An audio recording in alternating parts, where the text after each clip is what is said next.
mjumbe wa agano na mwandaa njia wa agano. Mungu siku zote alikuwa ni Mungu wa maagano. Alifanya agano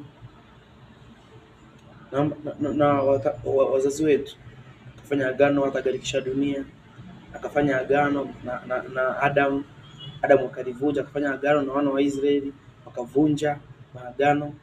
Kwa hiyo Mungu huwa ni Mungu wa maagano.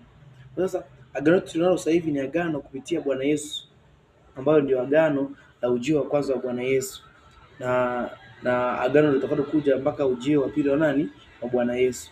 Kwa hiyo sasa Yohana Mbatizaji ndiye alikuwa mwandaa njia wa mjumbe wa agano.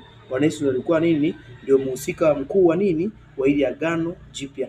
Mwandaa njia ni yule mtu ambaye anafanya njia yako iwe nyepesi kufanya kazi. Kwa hivyo kama